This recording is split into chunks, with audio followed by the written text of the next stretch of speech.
మధుసూదన్ రెడ్డి గారు, ఇద్దరు కానిస్టేబుళ్ళు నోరు తెరిస్తే ఏదో ఇప్పటి వరకు సిఐ నాగరాజు అని పాపం ఆయన చుట్టే తిప్పేస్తున్నారు కథ మొత్తం.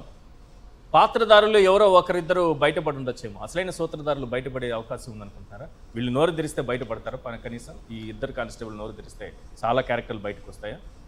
ఈశ్వర్ గారు, ముందుగా మీకు సాక్షి టీవీకి వీక్షిస్తున్నటువంటి తెలుగు ప్రజలకి, వైఎస్ఆర్ కాంగ్రెస్ పార్టీ కార్యకర్తలకి, అదేవిధంగా ప్యానల్లో ఉన్నటువంటి పెద్దలు నరేంద్ర గారికి, డాక్టర్ బాలా గారికి, తల్లి రజనమ్మ గారికి శుభ సాయంత్రం. సార్, ఇప్పుడు ఈ కస్టోడియల్ టార్చర్ని రాష్ట్ర ప్రజలంతా ఏమనుకుంటున్నారంటే శ్మశాన రహస్యం కత్తికి శిక్ష సినిమా. శ్మశాన రహస్యం కత్తికి శిక్ష. దీనికి కింద క్యాప్షన్ ఏంటంటే స్వర్గపురి టు కరకట్ట కొంప via CP DGP home minister. ఇది సార్ ఎపిసోడ్. మీరు పోస్టల్ అడ్రస్ చెప్పినట్టుంది. అదే సార్ పోస్టల్ అడ్రస్. మళ్ళీ చెప్తాను చూడండి సార్. శ్మశాన రహస్యం కత్తికి శిక్ష టైటిల్. దీనికి క్యాప్షన్ ఏంటంటే స్వర్గపురి టు కరకట్ట కొంప వయా సిపి డీజీపీ హోం మంత్రి. మీకు అర్థమైపోయి ఉంటుంది, ఇదే లాజిక్. అంతేనా? అంతే, ఇదే లాజిక్. ఇది మొత్తం ఎపిసోడ్ అయిపోయింది. ఇది రామాయణం చెప్పమంటే కట్టా కొట్టా తెచ్చా అంటారు చూడండి. సేమ్ 3 మాటలు చెప్పాలంటే ఈ యొక్క సాయికృష్ణ యొక్క ఎపిసోడ్ అంతా ఇదే. సార్, నేను ఒకటే క్వశ్చన్ చేస్తున్నాను సార్. ఇప్పుడు సి నాగరాజన్ గారిని కానీ, లేకుంటే ఇప్పుడు ఏదైతే అశోక్ నాని అనేటువంటి 2 హెడ్ కానిస్టేబుల్స్ని కానీ, ఒక ఆర్ఎంపీ డాక్టర్ని కానీ, ఇంకొక ప్రైవేట్ వ్యక్తి సురేష్ అనేటువంటి ప్రైవేట్ వ్యక్తిని కానీ, వీళ్ళందరినీ కూడా అరెస్ట్ చేసి అసలు మీరు ఏం చెప్పాలనుకుంటున్నారు ఈ సభ్య సమాజానికి ఫస్ట్ చెప్పాలి. నేను ముఖ్యంగా సార్ ఇప్పుడు డాక్టర్ బాలా గారి యొక్క చెప్పినటువంటి విధానానికి నేను కట్టుబడుతున్నాను సార్. ఎట్లా? ఏది ఖచ్చితంగా దీనికి బాధ్యత చంద్రబాబు నాయుడు గారు వహించాలా, గవర్నర్ గారు ఈ ప్రభుత్వాన్ని బర్తరఫ్ చేయాలి. అప్పుడు కానీ ఈ కస్టోడియల్ టార్చర్ యొక్క అదే సార్ సిట్ అంటే సిఐటి సిట్, సిఐటి సిట్టా SIT SIT sir? I don't know actually. CIT Chandrababu investigation టీమా లేకుంటే స్పెషల్ ఇన్వెస్టిగేషన్ టీమా? చంద్రబాబు ఇన్వెస్టిగేషన్ టీం వేస్తే మాత్రం ఇది జరగదు సార్. ఇప్పుడు వేసింది ఏది? Chandrababu investigation team, CIT SIT. ఇప్పుడు నడుస్తుంది సిఐటి సిట్. సార్, ఒకటి చెప్తున్నాను సార్, అక్కడ ఉన్నటువంటి 30 TB ఒక డేటాని డిలీట్ చేస్తానంటే అది నాగరాజు వల్ల అవుతుందా? 32 TB డేటాని డిలీట్ చేస్తానంటే అది నాగరాజు వల్ల అవుతుందా? సార్, ఇప్పుడు అడ్వకేట్ గారు కూడా ఉన్నారు సార్, రజనమ్మ గారు ఉన్నారు, అక్కడ ఉన్నటువంటి పెద్దలందరికీ కూడా తెలుసు. ఒక ఎఫ్ఐఆర్ ఫైల్ అయితే ఈరోజు ఇక్కడ ఈ సెకండ్లో ఎఫ్ఐఆర్ ఫైల్ అయితే నెక్స్ట్ సెకండ్లో ఈ ఎఫ్ఐఆర్ డీజీపీ ఆఫీస్లో రికార్డ్ అవుతుందా లేదా చెప్పాలి రజనమ్మ. ఓకే, అవుతుందా లేదా? ఇప్పుడు ఎస్ఐ దగ్గర ఉన్నటువంటి ఎఫ్ఐఆర్ని చించేస్తే, ఎఫ్ఐఆర్ని క్లోజ్ చేస్తే అది సిఐ దగ్గరనో, లేకుంటే డిఎస్పీ దగ్గరనో, లేకుంటే ఎస్పీ దగ్గరనో, లేకుంటే డీజీపీ దగ్గరనో ఉంటుందా ఉండదా? ఉంటుంది, ఖచ్చితంగా ఉంటుంది. 100% ఉంటుందని ఒప్పుకోవాలి. ఎందుకంటే ఇది రాజ్యాంగం, ఒక పద్ధతి ప్రకారం. ఎఫ్ఐఆర్ అయిన తర్వాత చింపేశారనుకోండి, లోకల్గా ఎస్ఐ చింపేశారనుకోండి, స్టేషన్ ఎస్ఐ చింపేశారనుకోండి, అది డీజీపీ దగ్గర ఉంటుందా ఉండదమ్మా రజనమ్మ? వాళ్ళే చెప్పాలి. చెప్పండి బాలా గారు, రజనీ గారు చెప్పాలి. సార్, మీరు చెప్పింది భారతదేశంలో ప్రతి చోట జరుగుతుంది, అది నిజం. ఎందుకంటే వర్చువల్ ఎరా వచ్చేసిన తర్వాత ఇప్పుడు మన నారా చంద్రబాబు నాయుడు గారు ఏం చెప్పారంటే ఏఐ టెక్నాలజీతో పాటు క్వాంటమ్ టెక్నాలజీని కూడా ఆంధ్రప్రదేశ్ లో తీసుకొచ్చేసారు. అయితే పాపం క్వాంటమ్ టెక్నాలజీ ఏఐ ఎరాలు ఏమైపోయిందంటే డేటాబేస్ కి సంబంధించిన డేటా సెంటర్లు లేవు ఆంధ్రప్రదేశ్ లో. అందుకోసమే గూగుల్ ని తీసుకురావడానికి ప్రయత్నిస్తున్నారు అనమాట. డేటా సేవ్ అవ్వలేదు, అందుకే లేదు.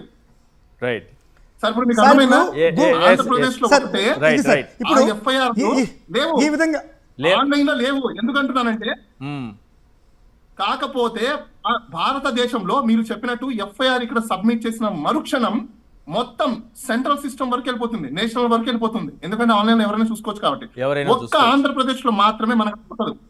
రైట్, ఇది ఇటువంటి పరిస్థితుల్లో సార్ ఎక్కడ నమోదైన ఎఫ్ఐఆర్ అయినా ఎవరైనా చూసుకోవచ్చు, అంతేనా? సింపుల్.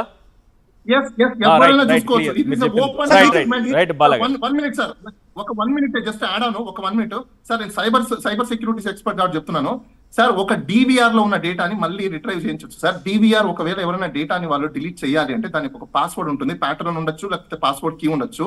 ఈ కీ ఎవరి చేతుల్లో ఉంటుందంటే SHO చేతుల్లో ఉంటుంది, లేదంటే ACP గారి చేతిలో ఉంటుంది, కమిషనర్ ఉంటుంది, DGP ఉంటుంది, హైరార్కీ లెవెల్లో ఉంటుంది సార్. దానికి కూడా వీళ్ళ టెక్నికల్ డిపార్ట్మెంట్ సపరేట్ ఒకటి ఉంటుంది సార్. ఏది పోలీస్ డిపార్ట్మెంట్ లో కూడా టెక్నికల్ డిపార్ట్మెంట్ ఒకటి ఉంటుంది, వాళ్ళు ఎక్స్పర్ట్స్ ఉంటారు. ఈ రోజు వరకు కూడా వాళ్ళ కస్టోడియన్ లో తీసుకుని ఇమీడియట్ గా ఎందుకు డేటా రికవర్ చేయాలని నాకు అర్థం కాలేదు. ఎందుకంటే వీళ్ళకి తెలిసి కూడా చేస్తున్నారంటే ఇది క్లియర్ ఒమిషన్. రైట్. సార్ ఇటువంటి పరిస్థితుల్లో ఒక చిన్న ఎఫ్ఐఆర్ మాత్రమే ఇంత సెంట్రలైజ్డ్లో ఉంటే ఈ కృష్ణలంకలో ఉన్నటువంటి సీసీ ఫుటేజ్ సెంట్రలైజ్డ్గా ఉండదా? డీజీపీ ఆఫీస్లో ఉండదా? ఖచ్చితంగా ఉండి తీరుతుంది. కానీ డీజీపీ ఆఫీస్లో కూడా లేదు సార్, డెలీట్ చేయి సార్. అక్కడ ఎక్స్ డీజీపీ కావాల్సి ఉంటే నేను పందెం కడతాను సార్. డీజీపీ ఆఫీస్లో కూడా ఉండదు. ఇంత 40 రోజులు టైం తీసుకునేదానికి కారణమే రికవర్ చేస్తే ఎట్టి పరిస్థితుల్లో రికవరీ చేయలేరు సార్. ఎందుకంటే డీజీపీకి క్విడ్ బ్రోకో ఉంది. ఎందుకంటే ఆల్రెడీ ఆయన డీజీపీ పదవి నుంచి విరమణ చెందిన తర్వాత ఈరోజు చంద్రబాబు నాయుడు గారి యొక్క బలగంతో ఈరోజు అడిషనల్ ఛార్జెస్ తీసుకుని 2 సంవత్సరాలు ఎక్స్టెన్షన్లో ఉన్నాడు డీజీపీ గారు.